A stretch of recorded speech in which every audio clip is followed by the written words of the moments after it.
Oh my God, I need more volume. Today is like, oh, we really should have had mimosas too. Okay. Sarah from Hey Frase. Because Angie Goff is here and I feel like I need so much more alcohol. It's a big day. And we have a huge announcement. What am I talking about? I'm so like, anyway. So grab a drink, it ain't what you think. It's Sarah and the crew. Okay, you guys, welcome to the Hey Frase podcast. We are live on Facebook. And of course, you know this podcast is everywhere on Spotify, on iHeartRadio, on iTunes, you know, all the places you can find it. But every Monday and Wednesday at 12:30 p.m., usually we're on time, Eastern Standard Time, 9:30 a.m. for our West Coast fans.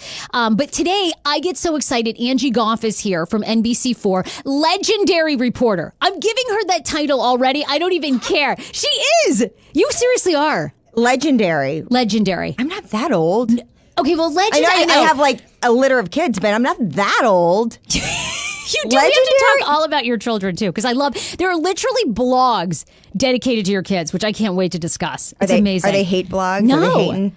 No, except for literally the farthest thing from that. No, people are obsessed with your kids. But I say legendary because I have admired your career. I think I met you now, I'm going to say like 10 years ago. It's a long time ago. I know. I remember we went to lunch, didn't we? How are my Botox and fillers holding up? Do I still look like 30? You don't need Botox and fillers. I get it all. Do you me up. really? Yes, absolutely. Are you kidding? Oh my God. No, you don't. Yes, 100%. My goal, I admire Dolly Parton so much. I want the body to look 85, but the face to look 40. No, I want to name my firstborn Dolly Rebecca. What? I have Dolly shirts everywhere. I made my family go to Dollywood, and the only way my husband would let us go is he's like, you have to pay for everything. I bought tickets. We had to take two planes to get there. It's amazing. If you have not been to Dream More, you have to go. Really? Oh, I love Dolly so And it much. should be on Netflix too. But yeah, I already get the stuff. And you know, white people crack really fast. Like, I mean, they do really. No, you have great genes, but like white I'm half people. white, though. And you know, you see this. You'll never admit this because you can't, but I look at white reporters all the time and they look so busted. And it's really terrible. They really do. They look awful on television. Not at NBC4. Oh, okay. Maybe it's just the other stations. Look, I want to first announce before we get into Angie's life, because I admire her career so much. She started here in this market at Channel 9, but the way she broke into the business was so unique. And I think what young people need to be doing. We're also going to talk, of course, about her personal life. You've seen her on the Today Show. I want to know when she's replacing Savannah Guthrie. What is it? Guthrie? What is it? Guthrie. Oh, Guthrie. But there's no replacing her. She's amazing. And then I want to call your mom live on this show because I've heard Angie Goff's mom is like a true character. Like, yeah, I really did. And I heard she gambles all the time. Now only on the iPads. My dad set her up on an iPad so he doesn't have to go to Charlestown as much. She gambles like with real money on the iPad? Yeah, well, she thinks it's real money, but I think you do have to pay to get like bonus points. All I know is that when that iPad goes down, my father's life is hell. And so it always has to stay charged. And if he has to switch it over to a phone, then the credits have to transfer or it's game over. So the iPad is very crucial. Your mom sounds like a blast. She's gorgeous too, by the way. Your mother's thank you. beautiful. Thank yeah, you. no wonder you don't need Botox and fillers. She looks like $1 million. I mean, God. Hey, she'll tell you that too. Please. Yeah, so we're going to get into all that, but I know a lot of people have logged on and tuned in today because I've been teasing this big announcement that we wanted to make. And I'm like so excited. I'm nervous about this because sometimes I think you have to like sit back, 2 years, actually almost 3 years ago, I left radio. I decided I was going to bet on myself. And in my gut, I had this feeling. I was like, you need to create your own thing. You need to create the Hey Frase podcast. And I'm sure you and I, Angie, knew each other when I was on 99.5 for years, which was a great start to my career. But there was something always inside me that was like, I want to host my own show. I can do this on my own. Always drove me nuts. There was always the men's names on these shows. I'm like, no, I would just want the Sarah show. Why does it always have to be Sarah and Bobby? Why does it have to be Sarah and Tommy Joe? No, I just want Sarah on this show. But it's very hard to do that. It is, but... So I bet on myself 3 years ago. I said, I'm starting this podcast. And people were like, you're bananas. This is never going to work out. Anyway, it worked out.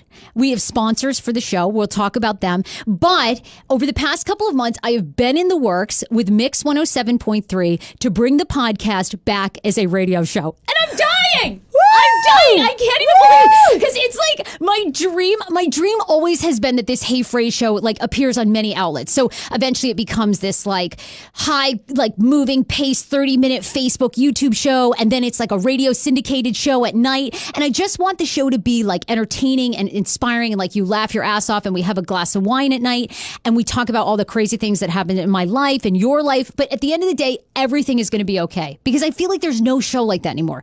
You got to pick sides. Everybody hates each other. Your career's ruined. It's just so dramatic. And I just want to have so much fun on Sunday nights. I want you to call in and reveal the deepest, darkest secrets of your life because I just love Is that. Delilah still on? Hopefully not for long. I'm replacing her. She used to make me cry.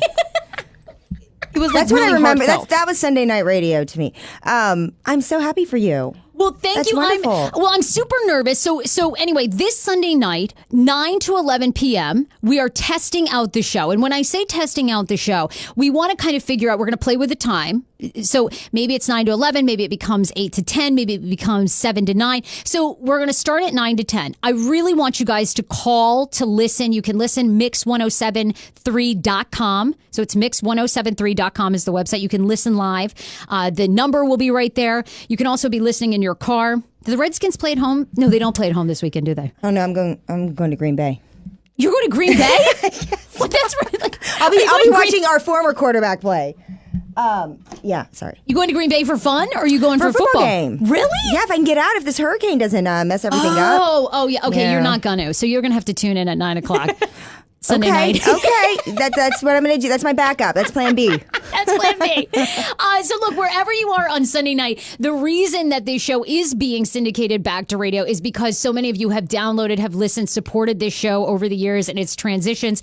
And, you know, it's really because of your thousands of downloads and likes and shares that now a company like Cumulus, we've come back together and said, look, we think this really makes sense. Let's, be united together. Let's give the show an even bigger platform and let's just impact people with really fun radio. So AJ, of course, you guys know her on this podcast. She's been the producer, although we joke now that she's like producing less and less. So like, we're like, Yeah. Actually, you're not really producing. You're basically like a co-host. But anyway, you've been producing. Whatever, You're yeah. going to be on Sunday night.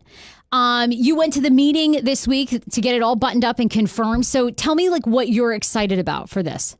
I mean, I wanted to be a radio personality forever. I did right out of college, I did a really small town. And then when my parents begged me to come home, I was like, well, my life is over. What am I going to do here? And then I hit you up and it's all just kind of worked out beautifully. And now I get Sis, we need help. yeah. Come on. And I'm just most excited to get to watch such a seasoned personality on air and learn from you as I've done for the past year. And it's the next biggest step, I think, for us and for you. And we're so excited. Well, we are so excited. And Angie's done this in her career, but you really have to take a risk and bet on yourself. And it's very hard because it's the opposite advice that everybody tells you. And I remember this clear as day when I left 107.3 and they said, look, you can stay. We'd love you to stay for middays. If you want to go, we understand. I was like, you know what? I got to go. I got to take my severance package on this one and I got to create my own show. And I always tell people like bet on yourself because you don't even know, and year one of the podcast, I'm like, oh my God, what's this supposed to be? Like I would come home and say to Dan, maybe I should have taken that midday job. What am I doing? And he'd be like, no, you've had this dream. You're going for it. You're building your own show. You're building your own following. And then, just over the summer, we've been back and forth with 107.3 and they were like, we're really excited. So I can't wait. People are asking if I'm still going to do the podcast. Yes, 100%. Monday and Wednesdays, we'll still give you new shows. We'll still give you the live podcast on Facebook. And it will completely be unfiltered. A lot of people are worried, are we going to be censored? No, That was my next question because I've listened a little bit. And I was like, oh Lord, Not really radio right out the proof. gate. We've got F-bombs. Oh, yeah. I mean, I know. Not You're like, kid-proof. I know. I'm actually amazed that NBC4 was like, But you can't do that come on this. you can't do that on regular radio anymore, No, right? so Okay. we'll be censored. We are trying some new things. Like this weekend, we really some of the things that we've been working on is sending AJ out on the street, and we want to do kind of either like AJ on the street and she asks people different questions, or we like AJ Saves America, where she essentially goes up to people and goes, "What do you need help with right now?" And then we just go from there. Like the adventure goes from there. You know what I mean? Yes. Someone needs a What would diaper be- change. oh, like something like that. Something as simple as just to make somebody's life easier. Yeah, or like a whole therapy session. I mean, doesn't she seem capable of giving advice? Obviously. I think so. You look like you're like an empty vessel, which makes you an expert in everything, I guess. Does that make sense? I don't know. Whatever comes out of your mouth makes sense. Yeah. Seriously. Big fans. Obviously, I have a drinking problem. I think that, by the way, guys, I've only been up, I've only gotten an hour and a half of sleep. So whatever does happen. We need to hear your whole schedule because it amazes me.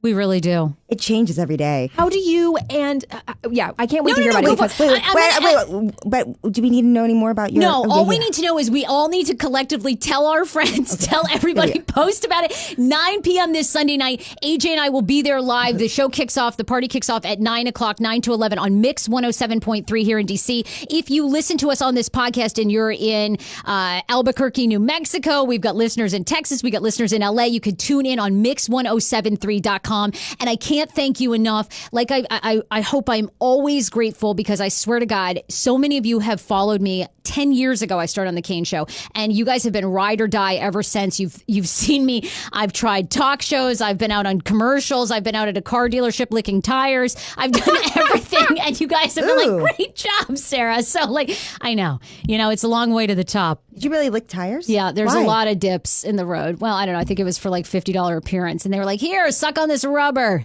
You could be entered to win a free car. I was like, all right. So whatever. So do what you got to do. Do what you got to do. That's my biggest thing. Find a way. So thank you guys so much. I also got to give you some announcements from our sponsors, Mervis Diamond. This weekend, Mervis, I love it. They are like just not even deterred by the weather. The Decorey Takeover is still happening September 13th through 16th at all their locations. That means K Street, Rockville, and Tyson's Corner. Decorey is sending an exclusive 2 collections of items, engagement rings, wedding bands, stunning earrings, and more that you're only going to see at Mervis Diamond. They are the top jeweler in DC. MervisDiamond.com for more details. If you were heading to Social Media Week in Fairfax, I was set to host on Friday. They are rescheduling. They've canceled because of the weather. And then Bloomingdale's is still on. We're doing their fall makeup event this Saturday morning. Bloomingdale's Chevy Chase. It starts at 8:30. Registration and doors open at 7:30 if you want to come. And the swag bags are insane. You get Dior makeup, Chanel.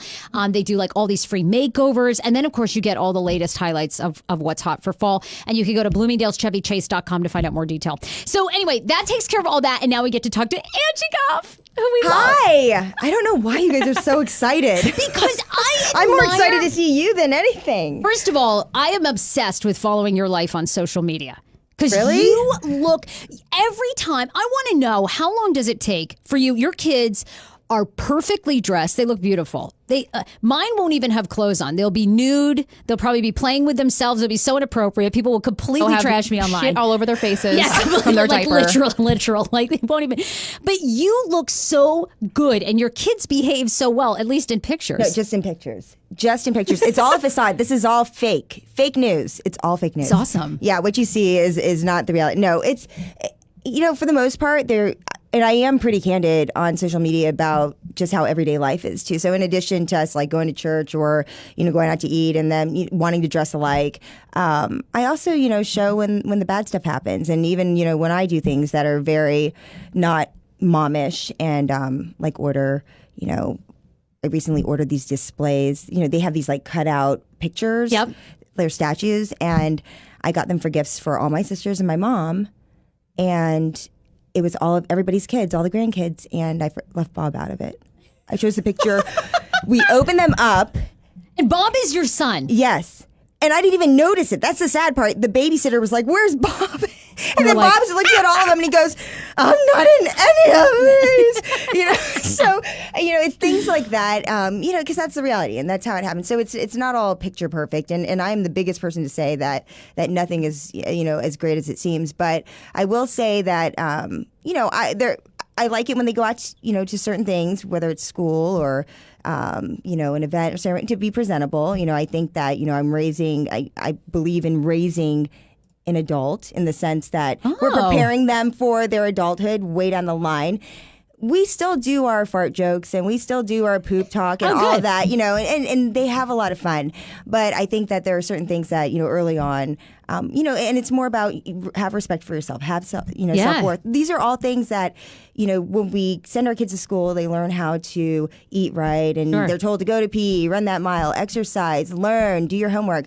But as far as their own emotional health and how they present themselves and stuff, that's just something that I look back and I'm like, gosh, I had no clue, Yeah. And so it's not like I take them to etiquette class or anything, but I do have, I'm very proud of these kids. I mean, they're probably the best things I've ever made. They are the best things I ever made. But I'm not sending they're them back adorable. anytime soon.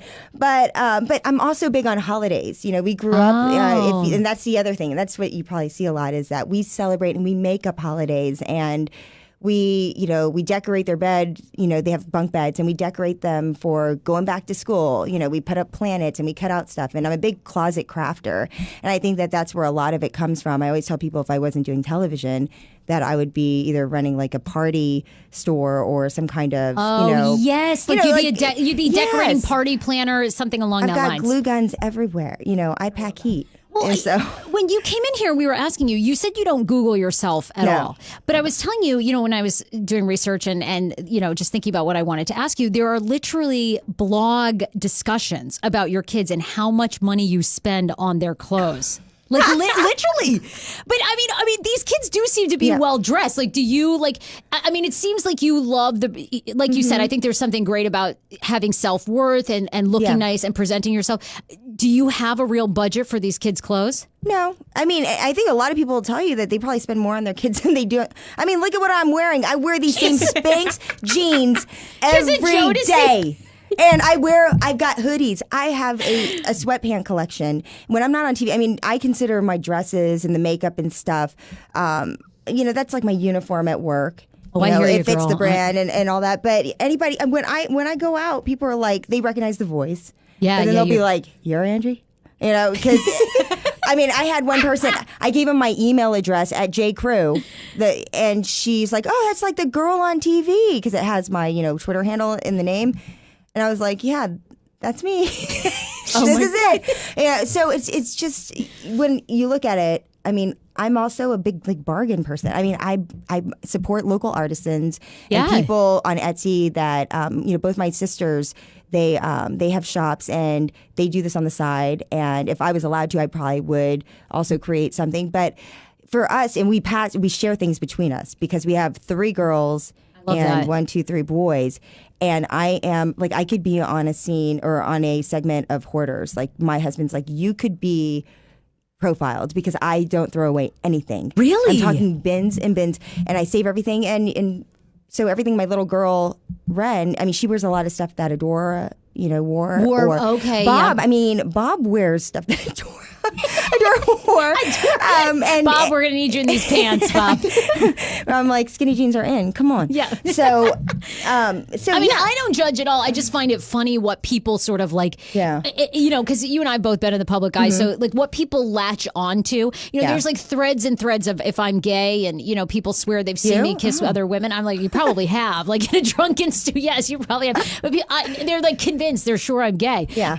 It doesn't bother me at all, but it was funny Googling you. That is like the thread that keeps coming up is people are very concerned with how much you spend on these kids' clothes. Oh, wow. Like, who gives a shit? Like she Yeah. can do what she wants. Yeah, and I guess that's why I probably don't do. And honestly, I don't really care.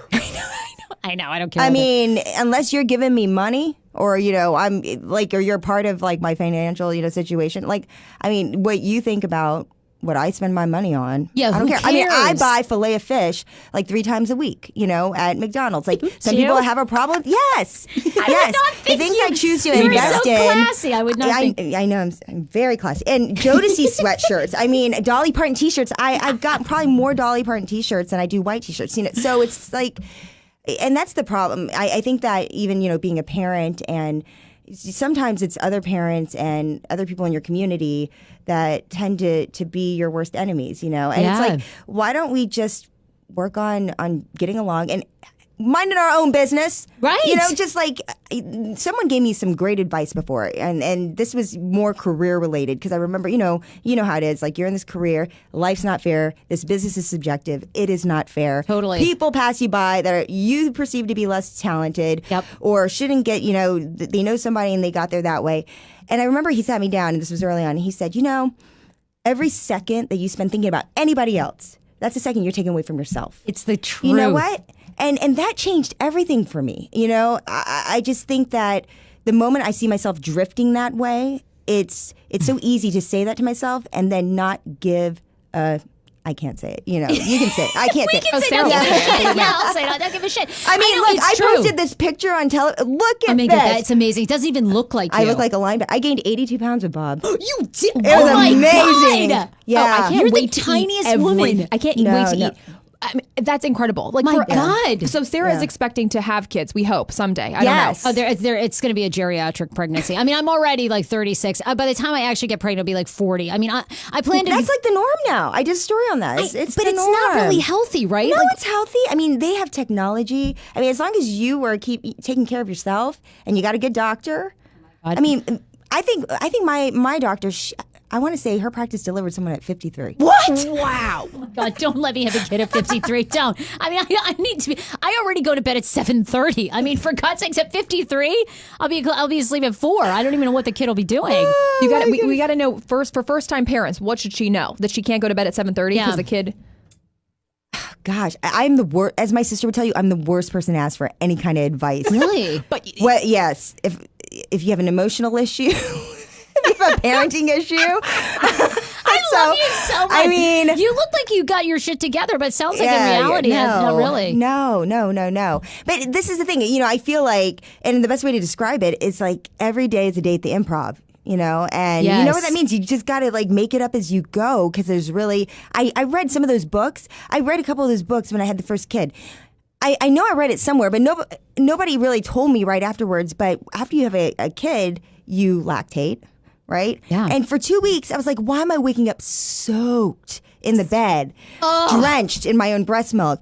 And it's like for 2 weeks I forgot. Oh, you're supposed to wear breast pads with your nursing bra, you know. And so it's little things like that. So even when you do follow, you know, you go through the courses and you do everything, like you've got to live and learn. And then by the third child, you know, I was forgetting that Ren was even there. You know, I'd be like, oh, let's go, and we made plans, and I'm like, Adora's here, and then he's like, my husband's like, oh, and you have a baby.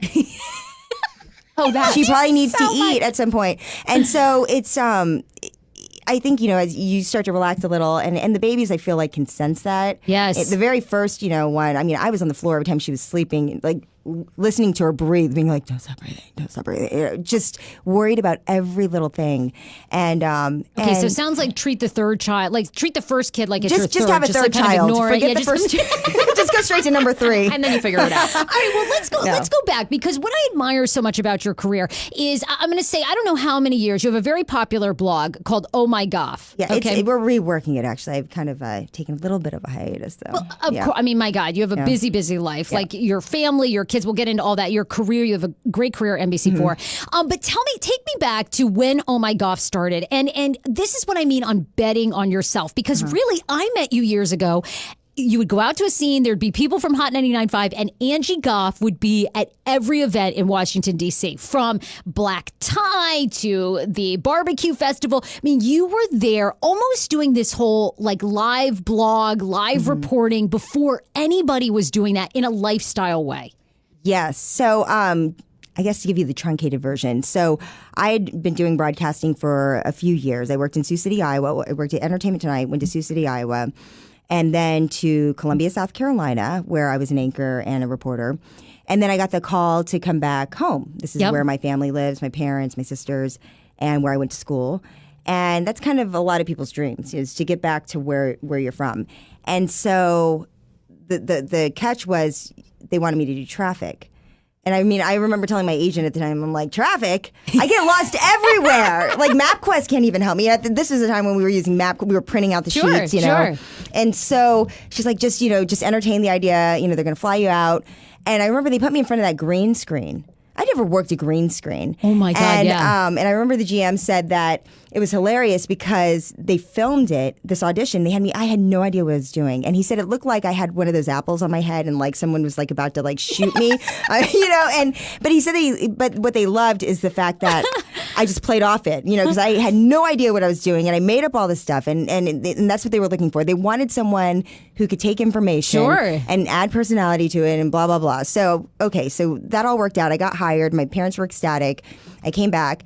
And then because of the way the rules were set in place, I was with a different group working for traffic, so I couldn't technically do any type of news. Ah, okay. And of course, I was given the promise, eventually you're going to be worked back into the news system. We'll get back to your news roots and all of that. But so my big thing is like you got to find a way.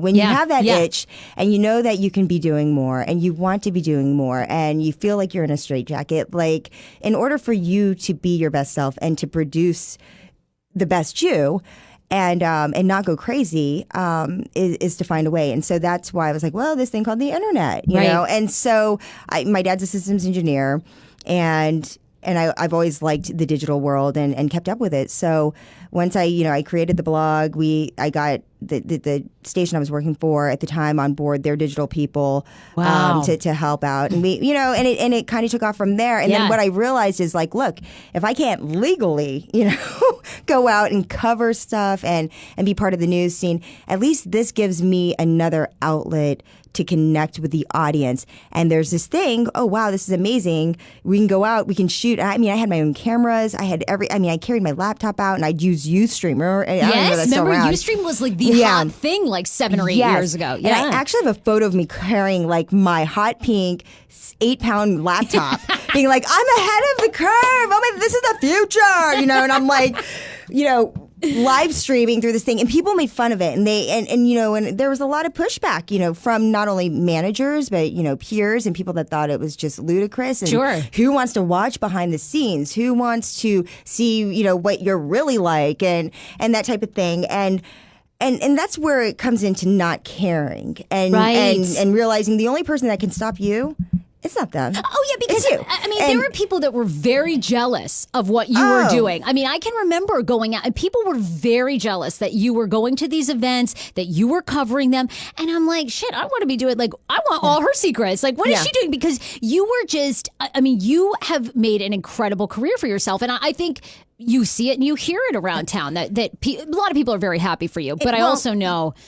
And I think it's when you have, what if the channel said, yeah, you could just do news? Then I would have been comfortable and I would have just been doing that. And none of that would have happened. I wouldn't have found this world that I've enjoyed so much. And I've cultivated, this group of people that I've just like you. People you talked about the ride and die, like they've stayed with you for years. I have people from day one. Yep. And they remember the birth of my first child and having that sense of community and having a real connection, because it's fun talking into the microphone, but you and I know it's like it's intimate to a certain level. But then when you have that instant feedback, you realize it's a two-way conversation, and it's one that carries on, and it just doesn't stop because you go on vacation or you go home when you turn the mics off. I think that is the most amazing thing when it comes to what we do. Right. And that's where we find, at least in my line of business, some of the best stories, some of the best perspectives. We've had people fight, on our Facebook Lives, and at least they're able to say their piece and come to an understanding and still be friends at the end of it. Being able to witness something like that, I love it. And so for me, despite all the jeers and people laughing, I moved on because I was at a place that was not going to celebrate that and did not want to push it forward. And I constantly felt like I was banging my head against the wall, and I got tired of it. And so, do you have nothing? No. Yeah. So I was going to say, because that ends up, you take the blog, you're working traffic. Channel 9 ends up promoting you. You were there for, how many years were you at 9 before you make the move to 4? Oh, gosh. Probably almost 4 years. 4 years. Yeah. And then, so what happens with NBC? Did they come to you? Do you go to them? I love you. You're a woman with ambition, right? So were you like, you know what? It's time for me to take my career to the next level. How did that? No, they actually had reached out to me prior to me going there, a couple of years before I actually went, because the way TV works is, when your contract comes up. If they want to Sure. keep you, they're going to find ways and incentives, and bones and things to throw at you to keep you there. And so I worked out a decent deal to remain at 9. And then, but as you know, you get a new coach, and that was the case. I think I had like 4 coaches while I was there. I mean, it was they had a lot of turnover at the time. And that just made it difficult for everyone, just because everyone's trying to figure out, and everybody has different tastes and things. Sure. And at one point, I think that the thing that did it for me is when I got called in by one of my bosses for talking about Twitter on TV. Really? Yes. What in what way? What did they have a problem with? That I was telling people that you could go to my Twitter feed for updates on the traffic, and I was told, why aren't you pushing them to our news website? What are you doing? And I remember trying to explain, and being like, why can't you see this? Like, this is real time. This is faster than anything that we have, any mechanism we have in place to get this information that people are depending on right now. This is how we can get it out like this. Right. And it was like, why are you doing it? And at that point, I was like, I'm done. Yeah. I'm out. I can't do it anymore. If this is your gripe after everything I've done for this station, if this is your gripe, Yeah. I can't. I hear you. And so it's just, I think that, it's an important lesson too. When you have people, it's very easy to be dismissive to the new person or maybe the younger person. But when there's ideas out there and there are people that are passionate about it and have a fire in their belly to pursue it, and they're throwing, I just feel like, laughing at them, which is kind of how, it's kind of a normal thing to want to do because you don't understand it, right? Right. To me, that was like the biggest lesson in my life as I look at these younger people that have come after us, like when they have ideas and things, I go up to them and I'm like, tell me about this. Like, I want to know. I am so intrigued because I want to see how I'm falling behind and how, they're going to be the ones that are ahead of the curve. And I think that if more workplaces embrace that instead of scoffing at it and really looking at traditional models, I think that we could do so much more. There is so much talent, so much innovation, so much creativity that can be tapped into that you could use at your disposal.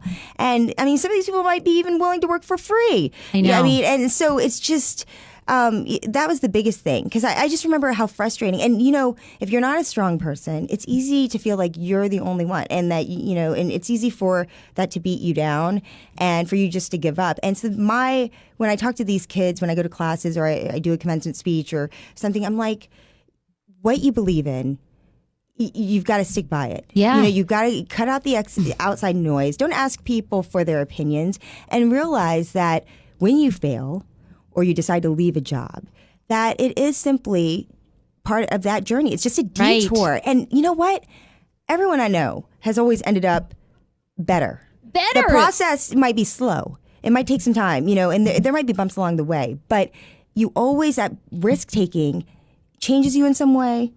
And it makes you better. Right. And it's, taking those risks, that's the way you grow. And I'm a huge believer in that. You obviously have a tough skin now, but I'm sure over the years, like myself, I mean, I've been told many things, and it's funny when you bring up that story. I mean, I've been reprimanded so many times for posting things or trying something, and it is this bizarre thing where I think I've worked for a lot of companies where, they almost punish you for ideas. Very bizarre. Yeah. But how did you get a tough skin? Because I'm sure you've heard it all, whether it's about your appearance, your clothes, your, the way you created your career. How'd you get tough? Oprah. Really? I love her. Oh, and that's my idol too. No, I do love her. I think it's hard to pinpoint. I think that comes with age. I think becoming a mom. Yeah. Because that gives you a whole new level of like how to say no and how to draw lines and how to have priorities. And also realizing that if you're willing to give it up, if it means that much to you, that you could give it up so that you could have happiness and joy, like real true joy, because I don't think I experienced real true joy until I had my children. And I felt like, whoa, I've never had something like this, and so for me, that is what I compare everything to. And so I had a new standard. But I also think that it's also surrounding yourself with people that lift you up. Yeah. And finding people and playing head games with yourself. I mean, I have quotes and stuff everywhere, and I say things to myself. I mean, I talk to myself. I have arguments with myself sometimes out loud. And I think that that's the biggest thing is that you have to be your biggest cheerleader, but you also have to be smart about the people that you're working with, that you are networking with, and you have a responsibility to give back as well. And so I was just at a great awards show, the Salute Her Awards, and it was all about women of diversity and women, helping other women and who have been able to rise throughout the ranks. And it was the most inspiring thing. And every story that these women told, it was about, their squad, like the people around them that wanted to see them. Yeah, and you got to pay attention to the people that don't clap for you when you rise. Right. And you're probably surrounded with more of them than you are with people that clap for you. And so it's up to you to decide what kind of energy you're going to surround yourself with, because it's one negative comment can eat at you like this, can take you down. Yeah. Or if you work in that environment, it's hard. It's hard to keep lifting yourself up if you work in that environment. Okay, so how many years now have you been at NBC for? Oh man. I'm really bad at math. That's why I didn't get into West Point. Which Chin does not understand. She's like, you're Korean. You should know numbers. Jenna is amazing. We're calling her. We're going to call her. Yeah. So, you've been at NBC for, I'm going to say 11, like 5 or 6 years, yeah, more, right? Like, I'm going on 11, so 6 years. So I'm always curious by this. I love, they've been putting you on the Today Show. You've been back and forth to New York. And I'm always like, oh my God, when is she going? And I always feel like I get very nervous for you because I always feel like with the Today Show, for whatever reason, they bring in these anchors from different markets. And I'm always like, oh God, this seems like a test. Like everybody's watching you, judging you. You poor thing, you've got to come up with some amazing craft segment. My God, you're hauling all your crafts out there on the Today Show. And then they get like Hoda out there. And I'm like, oh, how did she? I'm nervous watching you. No, don't be nervous. Usually it's just because they need an extra body. It's not like there's no talent involved. Trust me. This is a real pressure for her. I'm like, what's going to happen next? I'm just like, I'll help you out. That's a great thing. That's what I like about working at NBC is that you have the opportunity to do different things and to spread your wings in a different world. To me, that is an outlet. You do news and you do breaking news and you do a show, the same kind of show every weekend, different headlines, but still, the same kind of stuff. So for me to be able to have that freedom to go out, help out, be around a different group of people, do my closet crafting, which is what I love. I helped them when they launched the parenting team, which I thought was really important. And I invested a lot in that. And so really doing that type of stuff is just for fun, and it's on the side, and the station supports it. They support it, and all in all, they're part of the family. I mean, we're part of their big family. Yeah, you're part of the NBC, And there's quite a few people that do similar things, and I think that that's wonderful that we are so close and we can do that. Now, would I be able to move my family to New York and start all over? Yes, is that the goal? And I'm sure that whole network show, to me, it seems like a ton of pressure. And then, and I am obsessed with reading because I love all the dirt. Every couple of years, the New York Post puts out the paper that they all hate each other. So I always love all that. Then Michael Strahan and Good Morning America, they hate him. So they hate him? Oh, yeah, I they love all hate him. Yeah. He just got a new show, too. They all seem very I don't competitive. know any of this. I need a life. But it's interesting. I've always heard nice things about Hoda. I've heard that people Hoda's great. really love Hoda. Hoda's great. Al, not so much, but Really? Yeah, Al and Matt, but I guess we don't have to worry about Matt, so. You're always really, really nice to me. Really? Mm-hmm. Never had any issues? No issues. Really? Not with anybody there. I want to know who I have to call because you need to be on that. I feel like, and once you're on, I'm going to harass you all the time. You do podcasting segments. 100%. I'm going to be like pitching your ass nonstop. I'm going to be like, don't let her on the plaza. But, okay, I want to ask you this. I've been following your Twitter too, and I'm very curious because you and I both know some inside baseball. You've been tweeting about Les Moonves. As we all know, Les Moonves, the CEO of CBS, has had to step down for Ronan Farrow's, expose that he's been sexually harassing women for many years. I mean, crazy stuff.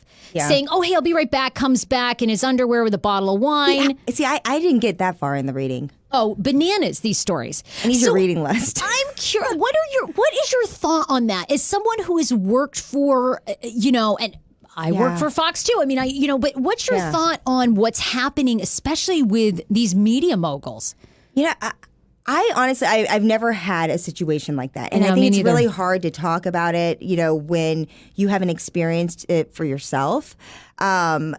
So I don't really have an opinion. I mean, if these things did happen, and if these women, there's a reason they're feeling this way, then I feel terrible. I feel terrible that some believe that their career was totally sacrificed and annihilated because of a decision that they made.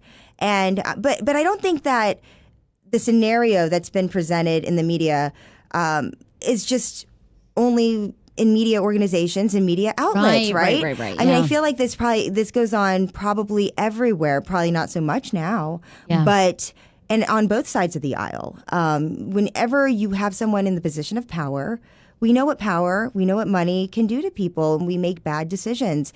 And I think that the fact that it's an open conversation right now, and that there is an awareness. Right. I mean, that actually gives me comfort knowing that I have, 2 daughters and a son that are going to be entering the workforce eventually. Hopefully, I tell them, I'm like, when you're of age, You're getting in there. I'm like, Yeah, please. my first job, $3.85 an hour. You're driving your grandmother up to Charlestown races and slots. Yes. $5 Yes. an hour. Got to make sure she gets in and out okay. Exactly. So, but that makes me happy to know that maybe it is going to be a shift in culture on a bigger level. Right. But yeah, I mean, you can't help but feel bad. You read some of these stories, and I know.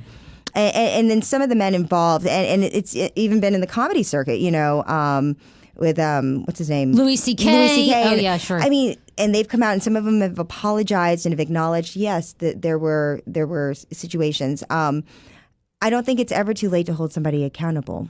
Right. And so I think that sometimes people look back and they're like, what? This was 20 whatever years ago, and yeah, but I mean, for the victim. Right. This is a lifetime, and in some cases, life-altering, career-wise, consequences yeah. that they have to live with and have to deal with. So yeah, that's really. I mean, I wish I had more juice, and I wish I had a personal story that I could share. But honestly, as my former producer, when I did traffic, told me, he's like, "You are the grossest person I've ever met." I always say the same things. Unfortunately, when people would make comments, because I worked in radio, so everybody said everything.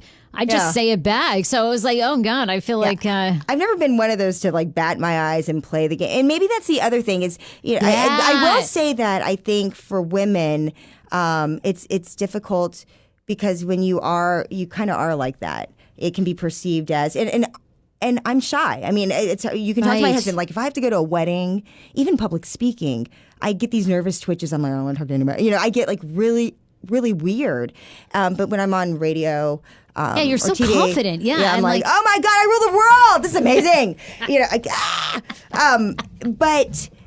But in personal situations like that, I tend to be kind of, keep to myself. And I think that sometimes people look at that as, gosh, she's stuck up or she's a bee.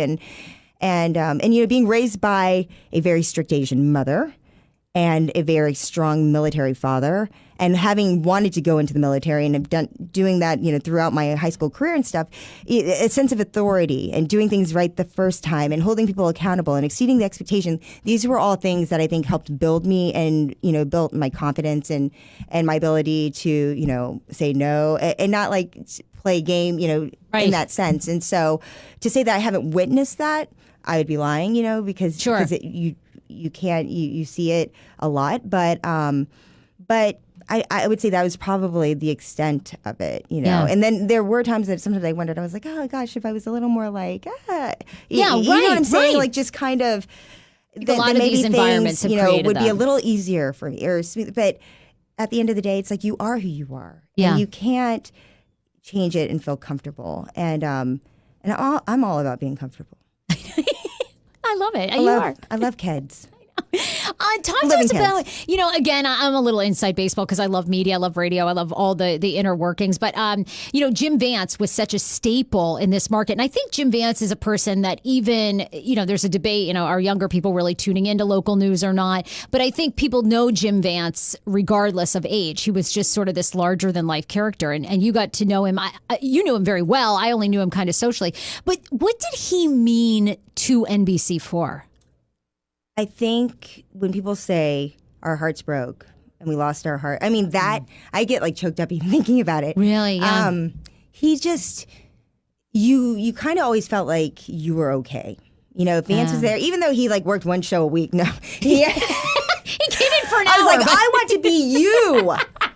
Oh my God, I no, know. But he and that deserved dude it. was making millions every year when when people weren't in TV. I mean, that guy was like, I mean, I don't even know, what he's. But I will tell you, I know how he made people feel, and I know what it did to a room when he walked into it. Whether we were meeting for lunch at Cafe Deluxe, just to shoot the whatever, which he would do, which is what I love. I love that he would come out, take the time. A man that was on demand all the time would take the time to show support for you or to meet you, to talk. He was just so good and giving in that way. And but when Vance walked in the room, it's like the seas part. wow. You talk about people lighting up a room. It's not even like that. It's more like get the F out of the way. Here's Jim Vance, and everybody wants to talk to him. They want to, and he wants to talk to them as well. And he just had a way about him to connect and really not only feel like you're the only person in the room, but that he actually truly cared about what you were saying. I only worked with him because of our day parts. Sure. I worked in the morning. So there were a few times that I would work in the evening to fill in when I could. And other than our lunches, just to connect and to talk about life and things. When he would run into me in the hallways in passing, the first thing he'd ask me is, how are those babies? And he wanted to know, how the babies were. He just wanted to know, what I was doing. And it's just, and he'd be like, you are a superwoman. You're a Wonder Woman. And it's just, he knew how to, just to really empower you and to make you want to rise to the occasion. And so in his passing, I think it gave us all a chance to reevaluate how we carry ourselves and how we carry out our jobs. And really, it gave us something to look forward to as far as how we want to go forward with honoring his legacy and what he stood for and what everybody loves so much about him. And NBC4, those two things came hand in hand together. And I walk by his picture every day on the way out, and it's like, you shake your head, and you're just like, you're really gone. It's hard to believe, think, right? He had such swagger in real life. You're right. Just larger than life. People, wanted to be around him, and such a generous person. The couple of times that I met him, and I was just always impressed. Why would he know or care about me? Or, the guy's TV legend, he could easily be blowing you off, but he just never did. And he was the coolest dude you would ever meet, right? I mean, oh my God, cool, sexy. I mean, he was just everything. Yeah. In this business, a lot of times you can meet people that I'm like, yo, you're only on TV. It's not that big of a deal. You're not okay. And some people just tend to take themselves too seriously. There's a lot of egos, as you can imagine. And with him, I remember teaching him, I actually have it on my phone, his first Snapchat filter, and I did it while we were live on TV. And it was the one where the eyes pop out and he had no idea. And so Doug Kammerer was doing the weather. Oh my God. And they're live, and then we're over here. And I'm like, just look at this over here. I go, just smile. And he smiles. He nearly fell out of his chair. You should see. It's hilarious. And that's the thing is he was never too cool to try something new. He wasn't going to make fun of you doing Facebook Live. If he was mad, he would there was time he was throwing a chair during one of my Facebook Lives. I'm not in a bad mood. And, the next day I brought him his Junior Mints and, made him all happy. And he was who he was, and he did it unapologetically. Yes. And he didn't try to act like he was too cool to be, part of this whole, digital movement or whatever. When you wanted to engage him, he probably wasn't going to tweet himself. I mean, and he whatever, but he wouldn't mind being part of yours. Yeah. And dancing. And to me, that's cool, Yes. That's what makes somebody real and authentic, that they can get out of the way of themselves. I also what I loved about Jim, and I take with me, is I think Jim was, in my mind, one of the first really prominent anchors who was very transparent about his life, because he lived, a big life, and he had his moments and demons, but, he really owned those. And I think he was one of the first to go, being in the public light, where lots of times they want to control your image and don't say this, don't reveal that. And I always thought Jim was really brave of always coming out and being like, look, this is who I am. These are the things I've struggled with in the past. And I always thought, wow, he was really kind of a real character and person before you were sort of allowed to be that. He was. Yeah. I mean, he was a pioneer in that sense. Yeah. And the thing is that he didn't over try to do it. I think there's some people that try to really push the fact, I'm so, I'm real. And they try to, almost create like another idea of what they think they want to be or should be. And he just wasn't. And that the thing is that he really just stood for what he believed in, If you hear the stories, they're like, cut your hair. And he's like, I'm going to grow a beard now. It's like, I'm going to do whatever.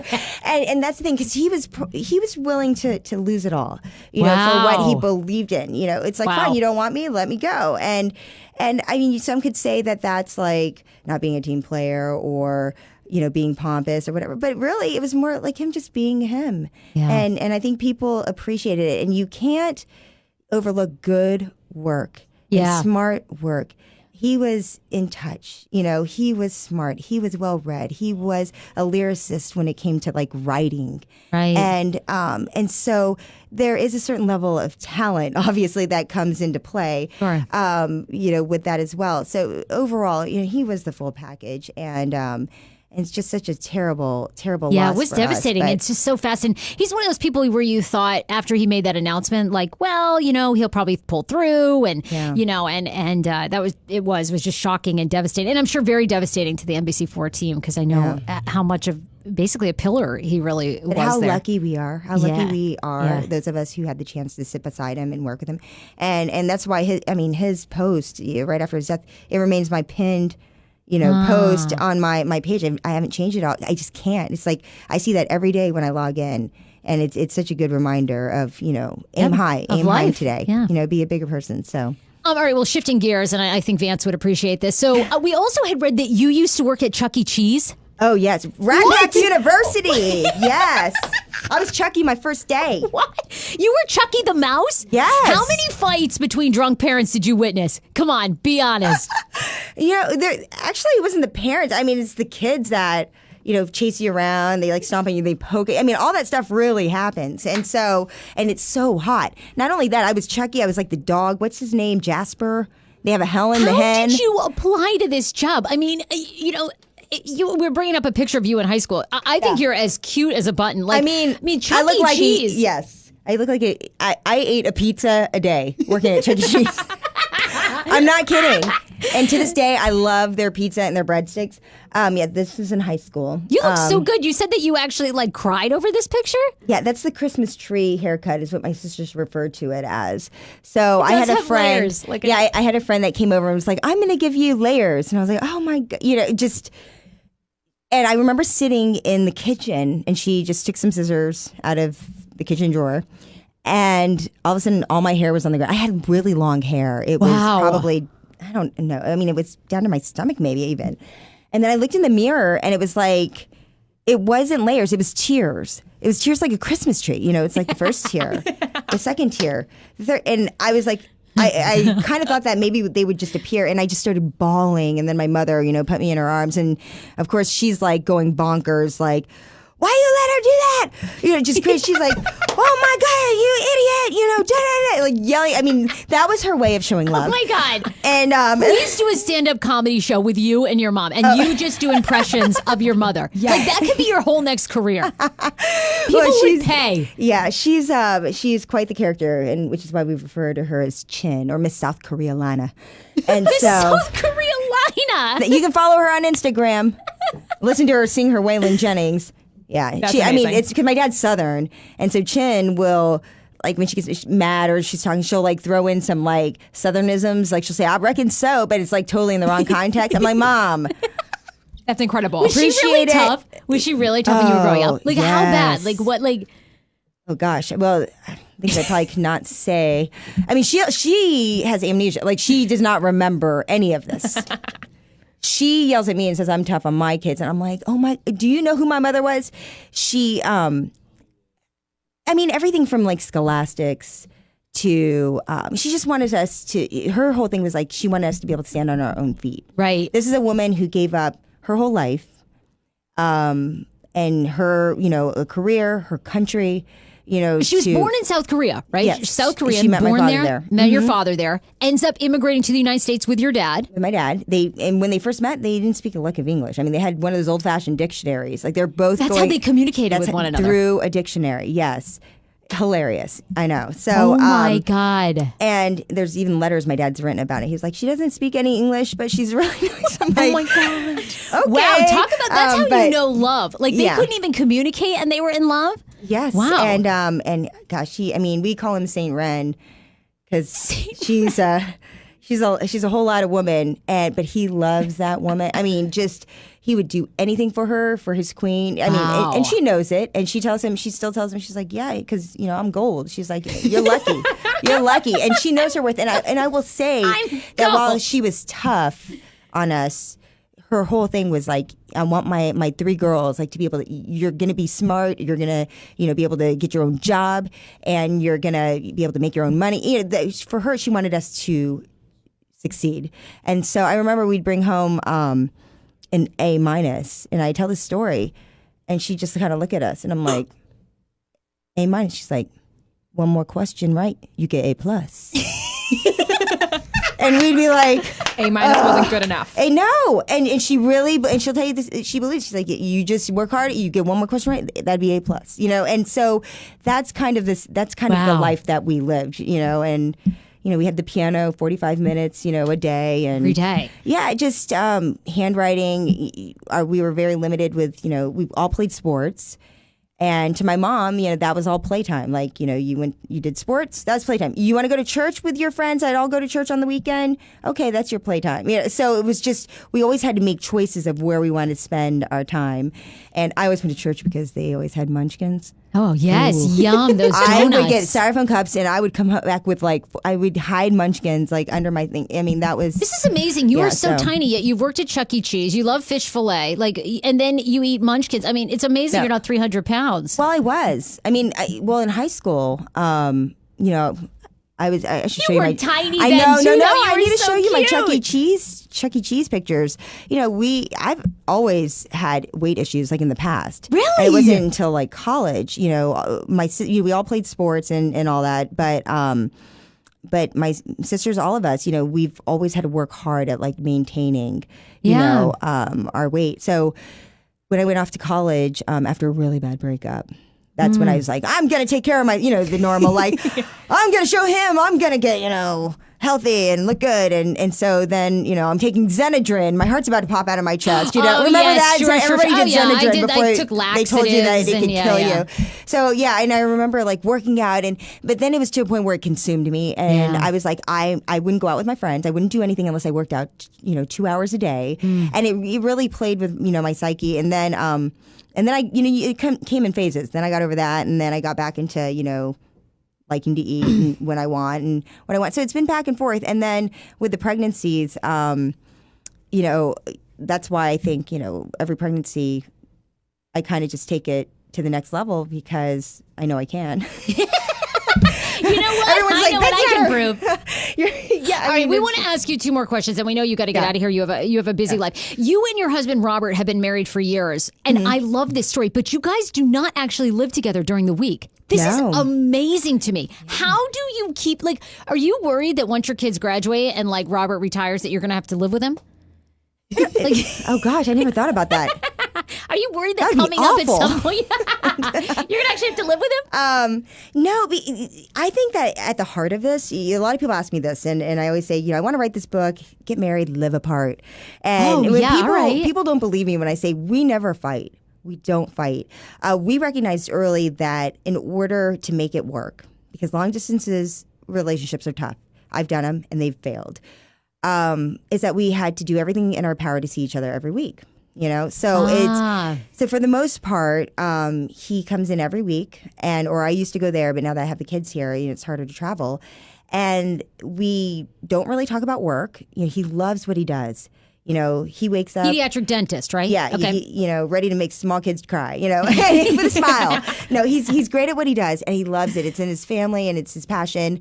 I love what I do, and we don't really bring that part home. And I think for a lot of people, they bring their grievances home, and then that plays into it. It's like, you don't understand me, da, da, da. So I think we're very fortunate in the sense that, we're both doing things that we want. So then the focus can be, on family and planning things for, that we want to do together.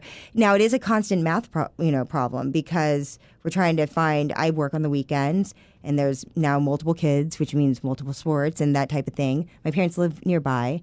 I have a good support system in that sense. I have 2 sisters that are nearby. How do you stay emotionally connected though, and like keeping it spicy? Like, how? I mean, if I'm away from Dan for 4 hours, I'm like, you no longer love me. I mean, I don't see how this is going to work out. Oh, really? I'm back up, on Tinder, swiping away. I mean, I am so. How do you? I admire you so much because Dan would totally love to live in Leesburg and see me on the weekends. Like, but I'm like, how do you? And I love Leesburg too, by the way. I admire it. So for us, I think that the fact that it's effortless. I remember someone told me that. They said, Wow. One day you'll meet somebody, and because they had met somebody, and I thought it was all BS. Really? Yeah, because I stayed with a guy who's a chronic cheater, and I loved him, and he looked like an Abercrombie model. On paper, he's everything I wanted, and it's just... And I just didn't believe it. I was like, the whole compatibility thing and understanding and being willing to compromise sometimes on your own without thinking about it, that doesn't exist. And I think that I just really lucked out, and when you find someone like that, we both have hot tempers, but at the same time, we both know when to back off. And so it's a great thing in the sense that, which is why we don't fight at all. But I think, keeping it like spicy and all that stuff, I don't know. I mean, after you have 3 kids, I mean, what is that? What is spicy? Yeah, How do you guys do it? Like, honestly, that I need all your tips because I'm gonna like start like posing myself. Like you have great. I need like all your recommendations. I'm gonna start sending like sexy photos. Like, what do you and Robert do? You guys on Skype, like hooking up? What happens? No, honestly, we just love each other. We don't. I know it sounds really, really cheesy, but we do take time. Even though we have limited time when the whole family's together, because he's only here for a couple days out of the week, right? And then between their schooling and all that. But we will take time to say, you know what? We're going to go away for a day or 2. 2 months after having Ren, my baby, I went to Korea for 2 weeks. Really? My mom's That's like, awesome. you left your newborn, baby, like, who's got feed her? It's just...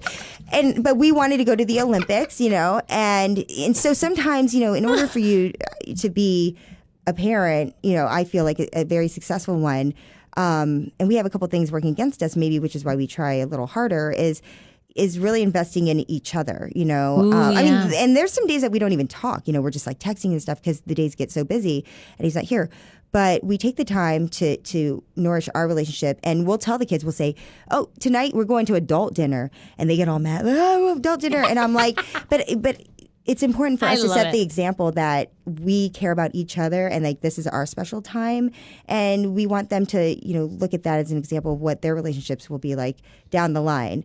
And all of this is just stuff that I read on the internet, and I'm trying. So I hope it really works. Oh my God! But can you come back? Like, and here's the thing: I can't. I want to be your first interview when you retire from news because I want all the dirt. When you could be unfiltered, I want to know all about your sex life. I want like all about your. I want you to just do a whole shtick on your mom. Like, I want the dirt. Oh, okay. She's like, oh yeah, I'm sorry, I got to go back to work. And I know. Everybody's reporter. watching at the station right now. I've got nothing. No, you're But this PG is so for now. fun. We love Jackie. We love everybody over there at NBC4. Oh my amazing. God. I know. You really do. You have a great team. Jim, Jim Hanley. I love the whole He's crew. down at the So- Hurricanes, by the way. So make I sure know. you tune in. He's cute as a button. Yeah, he's the best. Yeah. You guys you do a great job, and the team over there. And Doug Kammerer is a blast. I mean, and his wife Holly's a hoot. I want to she's have her awesome. on too. Oh, you should. I know. Well, I don't think Doug would let her. Yeah. You might have to wait till he retires for that one too. So I love her so much. Look, where can people follow you? Obviously, we can watch you every weekend, NBC4. Where can people follow you? What are your social medias? I don't mind if you promote the crap out of your stuff. you're so nice. I'm not like your old news director. I know. Where is he now? I wonder. But I think it's just Oh My Goff. I think everything is Oh My Goff. I've been doing a lot more Instagram stories. I like that. So I love it. Yeah, you're really great. And that's been fun. But I do Twitter more for news. Facebook is always fun. We love our Facebook Lives. Which camera am I looking at, by the way? This is your camera right here. Yeah, so I shared yours with our people. So, hey. But this is really great. And I just want to say thanks for inviting me. I was so excited. Well, I've admired you for so long. I love your hustle. I love that you've gone for what you want. And you're truly, really, I look up to you because I want to be a mom someday. Yeah. And I don't know you how want a to. Kid? I got an extra. Really?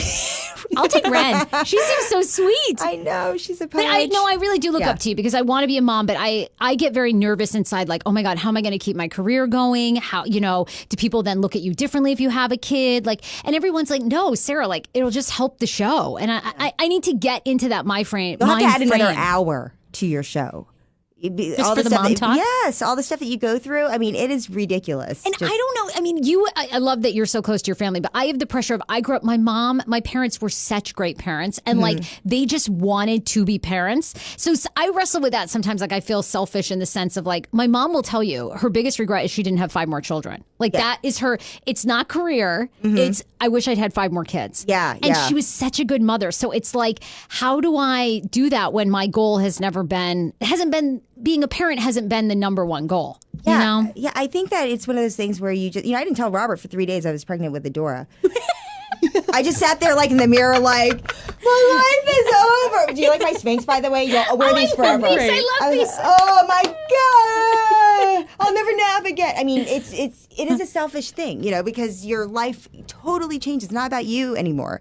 And it's, but then what you get out of it is, I mean, it just takes you to another place. You find strengths that you never thought you had. Wow. You become a stronger person. Your vision and your perception of things changes. And so anybody who can experience, I just say it's something that I wouldn't surpass. Do you need to have 5 kids? No. God, no. Sometimes one's enough. Taking them one at a time. One's enough. But I have friends that don't want kids at all. And you know what? That's fine too. Yeah. And the mom guilt and all that stuff.